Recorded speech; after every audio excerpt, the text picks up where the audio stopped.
내 아들아, 내 말에 주의하며 내가 말하는 것에 내 귀를 기울이라. 그것을 내 눈에서 떠나게 하지 말며 내 마음속에 지키라. 그것은 얻는 자에게 생명이 되며 그의 온 육체에 건강이 됨이니라. 모든 지킬 만한 것 중에 더욱 네 마음을 지키라. 생명의 근원이 이에서 남이니라. 구부러진 말을 내 입에서 버리며 비뚤어진 말을 내 입술에서 멀리하라. 내 눈은 바로 보며 내 눈꺼풀은 내 앞을 곧게 살펴 네 발이 행할 길을 평탄하게 하며 네 모든 길을 든든히 하라. 좌로나 우로나 치우치지 말고 내 발을 악에서 떠나게 하라. 아멘. 하나님의 말씀입니다. 할렐루야. 네. 오늘 본문인 잠언의 말씀은 솔로몬 왕이 기록했습니다. 아시는 대로 솔로몬은 참으로 지혜로운 왕이었습니다. 근데 여러분, 그 지혜는 어디로부터 왔습니까? 바로 유일한 신이신 성경의 하나님께서 그에게 부어 주셨습니다.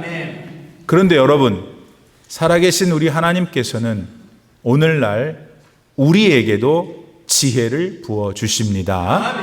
그리고 그 지혜가 우리의 삶에서 역사할 때 우리의 인생은 가장 행복해집니다.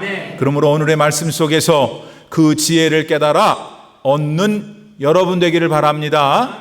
그리하여 여러분의 인생이 앞으로 더 의미가 있고 더 보람된 인생 되시기를 축복합니다.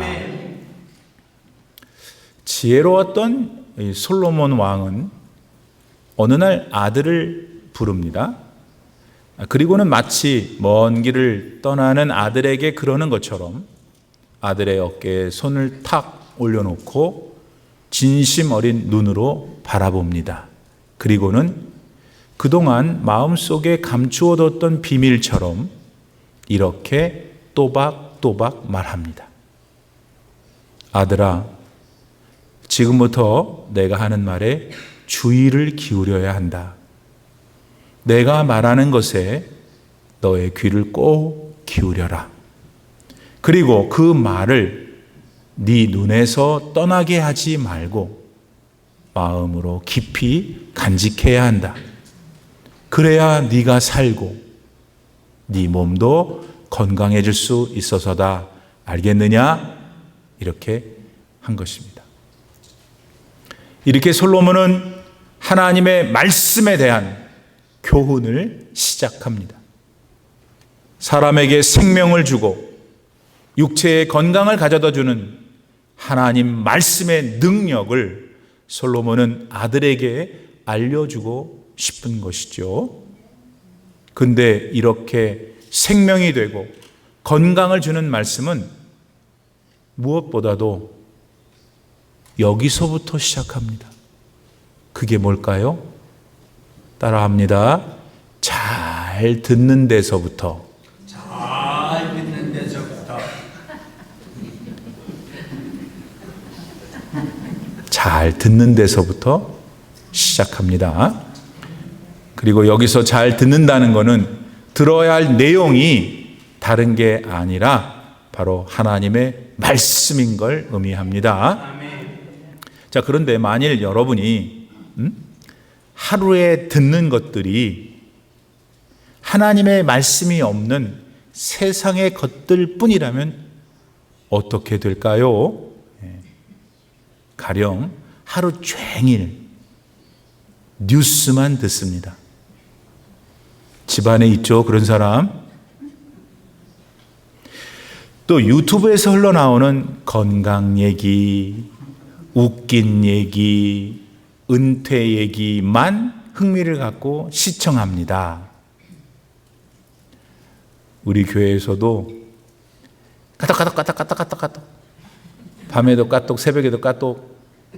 그 보면은 뭐 자기가 생각할 때 이게 좋은가 보지.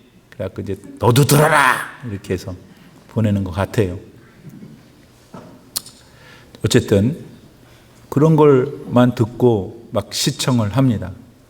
그런데 여러분, 만약 그렇게만 하면 어떻게 되냐면 자연스럽게 마음에 이상하게 불안이 쌓입니다. 뭔가 지금 난 많이 뒤처졌어. 이거 큰일 났네. 라는 마음이 들을 때마다 생기는 거예요. 그런가 하면은 갑자기 없었는데 자꾸 그것만 들으면은 내 마음 한구석에서 비교 의식이 샥 솟구쳐 올라옵니다. 그러면서 그동안 난 뭘 했나 말이지. 왜 난 저 사람보다 이렇지. 그 다음에 한국 사람들 잘 말하는 거, 아이고 내 팔자야.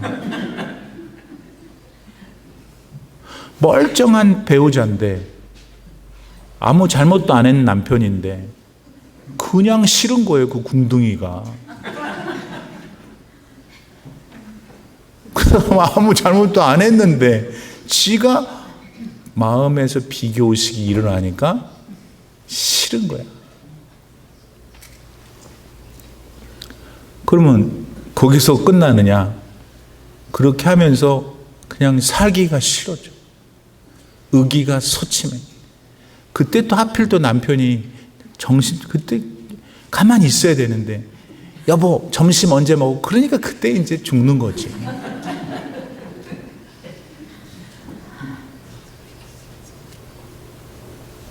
그리고는 결국에는 마음에 화병이 생기기까지 합니다.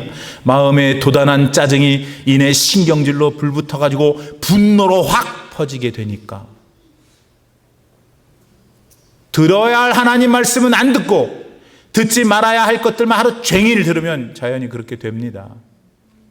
자, 이런 면에서 자기한테 정직하게 물어보세요. 오늘 여러분의 하루는 어떻습니까? 여러분은 하나님의 말씀에 항상 귀를 기울이며 살고 계십니까? 아멘. 어떤 사람이 아주 중요한 전화를 기다리고 있었습니다.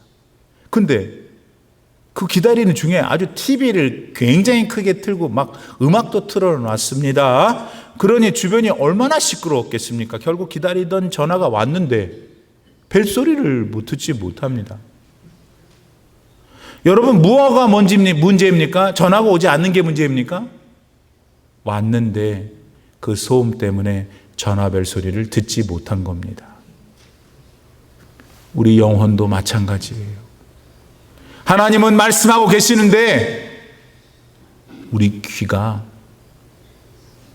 기울이고 있는 게 다 세상 소리만 기울이고 있으니 못 듣는 거죠. 그러면서 맨날 은혜가 안 된다 하는 거예요. 은혜가 안 되긴 뭘 안 돼요. 하나님이 안 계신 게 뭐가 안 계셔요. 사랑하는 여러분, 지혜로운 인생이 돼서 정말 여러분의 여생을 가장 축복되게 사시고 싶으세요? 그러려면 오늘부터라도 하나님 말씀에 귀를 기울이십시오. 아멘. 세상의 소리들 들을 것도 있지만 좀 절제를 하세요. 오늘 이후로 그런 분들 되셔서 솔로몬과 같은 지혜 있는 사람들이 다 되시기를 소원합니다. 한편 아들한테 하나님 말씀을 주의 깊게 들으라고 한 솔로몬은 연이어서 요걸 강조합니다. 본문 23절 말씀에 나오는 대로 마음을 지켜야 한다, 아들아. 아멘. 마음을 지켜야 한다. 아멘. 근데 여러분, 솔로몬은 그저 단순히 마음을 지키라고 하지 않았어요. 뭐라고 그랬어요? 다른 모든 것들 가운데 마음을 제일 우선순위에 두라고 했다고요. 아멘. 그리고 그렇게 해야 할 이유를 이렇게 말했습니다. 그거는 왜 그러냐면, 아들아, 그 마음으로부터 모든 게 흘러나오기 때문이야. 아멘. 자, 여러분도 이 솔로몬의 이야기에 동의하십니까? 아멘. 그러면 조금 더 생각해 볼까요? 여러분, 마음이 뭡니까? 그리고 나 궁금해. 마음이 어디 있습니까?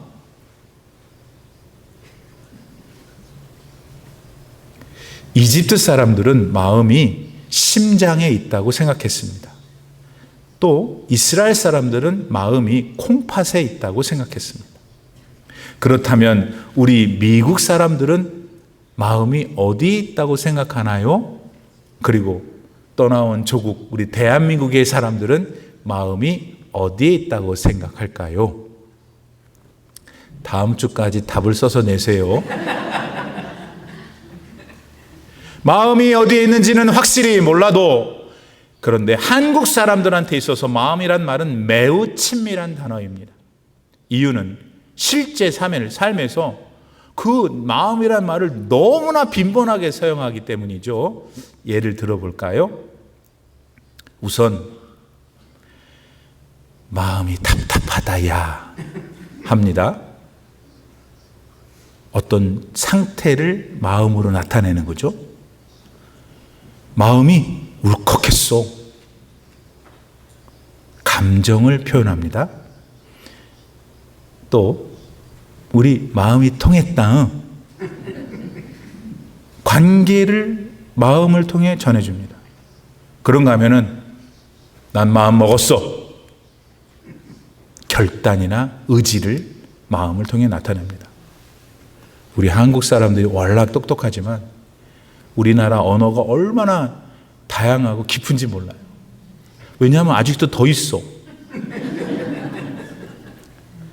마음을 붙들다라는 말도 합니다. 오늘 본문에 마음을 지키는 거를 의미하죠. 이런 말들 말고 한국 사람들은 또 마음을 이렇게 사용하는데, 아유, 제 마음이 따뜻해. 네. 긍정적이죠? 마음을 가지고 긍정적인 걸 표현해요. 또, 아이고, 마음에도 없는 소리 마음에 없는 말. 그럼 마음이 말과 연결되어 있어요. 게다가, 아이고, 좀 마음에 걸리는데? 응? 생선 가시가 목에 걸리는 게 아니라 마음에도 걸린대요. 무슨 말이에요? 네. 신경이 쓰인다는 거예요. 가스불 내렸나? 문 닫았나? 우리 미국에 살면서 가라지 문 닫았나? 여러 번 갔다 오신 분들 많을 거예요. 마음에 걸려. 그런가 하면 우리 신앙인들은 이런 말 쓰죠. 마음을 새롭게 하다. 여러분, 이렇게 우리는 우리의 일상에서 마음이란 단어를 상황에 적절하게 참 많이 사용합니다. 이거는 그저 단적으로 말해서 마음이라는 거는 우리 삶에 있어서 핵심 중에 핵심이라는 거예요. 아멘. 근데 오늘 본문 말씀은 그 마음을 잘 지키라 합니다. 여러 가지 지킬 것들이 많이 있다 하더라도 제일 먼저 그리고 제일 공을 들여서 네 마음을 지키라 하는 것입니다. 이유는 뭘까요? 그 이유는 생명의 근원이 그 마음에서 나오기 때문이다. 아멘. 우리 구주 예수님께서도 당연히 이 마음에 대해 잘 알고 계셨죠. 그래서 예수님은 마태복음 15장 19절로 20절 말씀에서 이렇게 마음에 대해 말씀하셨어요. 마음에서 나오는 것은 악한 생각과 살인과 간음과 음란과 도둑질과 거짓 증언과 비방이니 이런 것들이 사람을 더럽게 하는 게 아니야. 씻지 않는 손으로 먹는 것은 사람을 더럽게 하지 못하느니라. 이래서 그랬겠죠. 오늘 본문에서 마음을 지키라 할 때 지키라라고 하는 히브리 원어는 네조르인데 요거는 그저 조심하라고 하는 정도가 아니에요. 그럼 뭡니까? 성 밖에 있는 적군이 언제 성 안으로 들어올지 모르니까 정신 바짝 차리고 항상 경계하라는 의미가 지키라는 거예요. 여러분, 이렇게 우리의 마음은 간단치가 않은 존재입니다. 그건 아마도 모든 것을 담게 되는 우리 안의 저장소이기 때문일 거예요. 혹은 다른 의미에서 영혼의 전쟁터이기도 하기 때문입니다. 근데 감사하게도 솔로몬은 이런 상황 속에서 우리가 자연스럽게 가질 수 있는 질문인, 아니 그러면은 도대체 우리 마음을 어떻게 지키라는 거야 하는 물음에 대해 계속해서 말씀 속에서 그 방법을 가르쳐 주고 있습니다. 여러분, 그 방법이 뭘까요? 첫째, 입을 단속하면 마음을 지킬 수 있다 합니다. 본문 24절 말씀에서 솔로몬은 구부러진 말을 버리라, 삐뚤어진 말 멀리하라 했습니다. 여러분, 자, 실제로 우리 입에서 나오는 말이라는 것은 우리 마음의 온도를 알려주는 온도계 같아요. 보세요. 우리 마음이 뜨겁잖아요. 그러면 우리 말도 따뜻해집니다. 아멘. 근데 반대로 우리 마음이 식으면은 어떻게 됩니까? 우리 말에 입에서 나가는 말도 차집니다. 어떤 경우에 너무 차갑고 아예 말도 안 섞어요. 그래서 말이라는 것은 우리 마음이 바깥으로 걸어 나온 것이라고 해요. 그러므로 마음을 지키려면, 그래서 생명의 근원이 여러분 안에서 매일 바르게 흐르게 하려면 여러분 입에서 불평하는 말, 미워하는 말, 더러운 말, 음담패설, 남을 죽이는 말 등이 내 입에서 나오지 않게 해야 합니다. 아멘. 왜냐하면 그것은 공자님의 말대로 우리가 하는 말은 다 마음의 소리이기 때문입니다. 어떤 애가 학교에서 돌아와서는 말했어요. 엄마, 나 오늘 친구한테 욕했다? 그러자 엄마가 놀라서 물었어요. 아니, 왜 그런 말을 했어? 아이의 대답이 이렇습니다. 나도 모르게 나왔지. 그러나 여러분, 솔직히 나도 모르게 나왔어 라는 말은 사실이 아닙니다. 정확히 말하면 아이 마음속에 있었던 게 튀어나온 것이죠. 여러분, 미국의 철학자 에머슨이 이런 말을 했어요. 사람은 평소에 마음에 담는 게 있는데 그게 그 사람이다. 평소에 자기가 마음에 담는 거 있잖아요. 그게 그 사람. 자, 그러니까 여러분, 자, 이제 실제입니다. 오늘 이 시간부터 제발 자기를 못 살게 구는 말을 자기한테 하지 마세요. 뭐예요, 목사님 그게? 왜 이렇게 모른 척하지?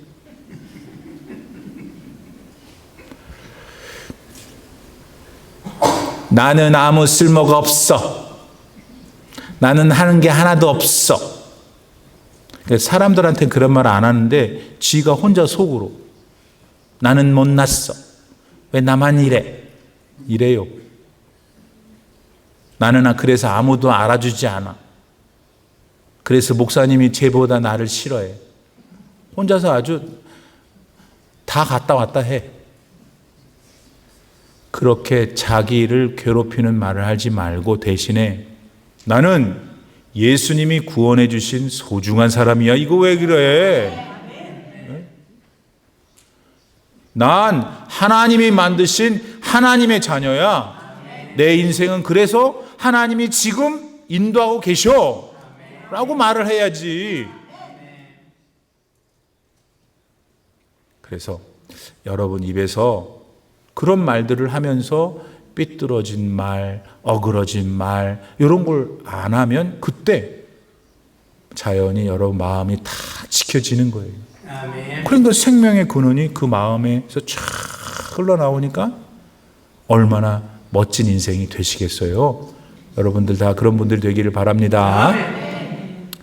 다음으로 본문 25절 말씀에서 솔로몬은 마음을 지키는 다음 방법으로, 야, 너 눈을 바르게 둬야지 합니다. 여러분, 우리는 종종 SNS라고 하는 걸 봅니다. 뭐 듣기도 하고 하기도 하고. 그래서 그곳에서 우리는 다른 사람들의 성공을 봅니다. 올려놓는 게 못난 거 올려놓은 사람이 어디 있어? 원래는 굉장히 뚱뚱한데 그 사진에는 그냥 어떻게 씩 허리가 싹 들어간 이런 걸 거기 올려놓게 돼 있잖아요. 네. 그래서 우리가 볼 때는 그 사람의 성공을 보게 되는 거예요. 뭐 여행을 또 어디 갔는지 여행하는 삶을 보게 되는 거예요. 이런 집도 있나? 이런 어떻게 이런 공간 안에 이렇게 쫙 했을까? 데코레이티브하게 쫙. 그다음에 이건 얼마짜리 차야? 그냥 차가 그냥 반짝반짝한 차가 보게 됩니다. 근데 그렇게 볼 때까지는 아무런 문제가 없습니다. 그런데 그런 모습들을 오늘도 보고 내일도 보고 모레도 보고 계속 보면은 우리 모르는 사이에 우리는 자기에게 이렇게 말합니다. 나는 왜 이렇지? 나는 왜 저 사람들처럼 못 살지? 합니다. 왜 저것은 이렇게 못났지? 합니다. 그리고 다시 내 팔자야 합니다.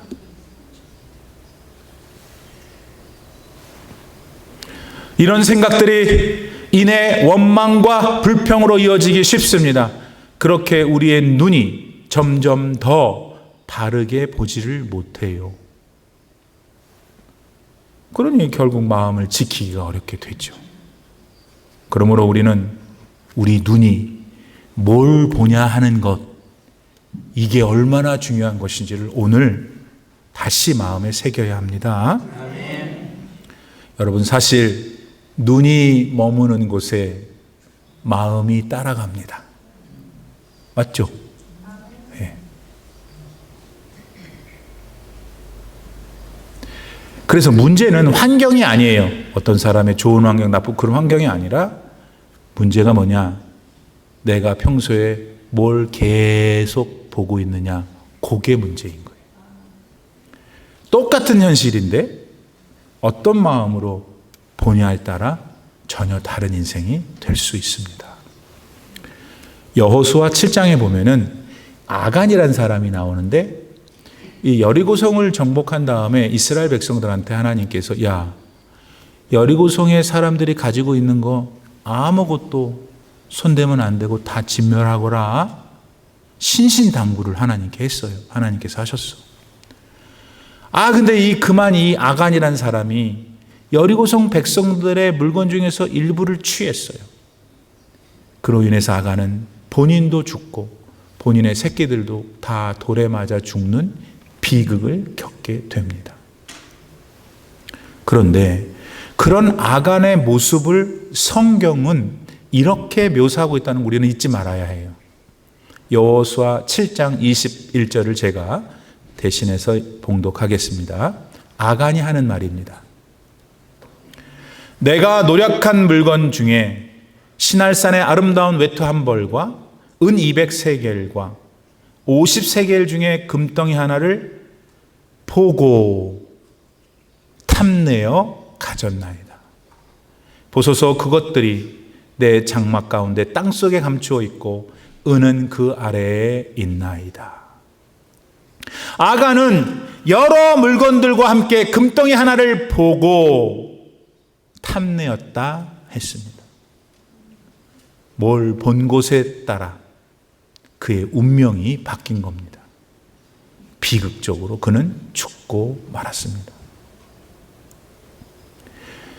예수님께서도 이런 눈에 대해서 이렇게 교훈하셨죠. 마태복음 6장 22절 23절입니다. 눈은 몸의 등불이다. 그러므로 너의 눈이 성하면 온몸이 밝을 것이요 눈이 나쁘면은 온몸이 어두울 것이다. 그랬습니다. 성도 여러분, 오래전 청교도였고 옥스퍼드 대학의 부총장까지 지냈던 존 오웬이라는 분이 있어요. 이 사람이 무슨 말을 했는데 맞는 것 같아요.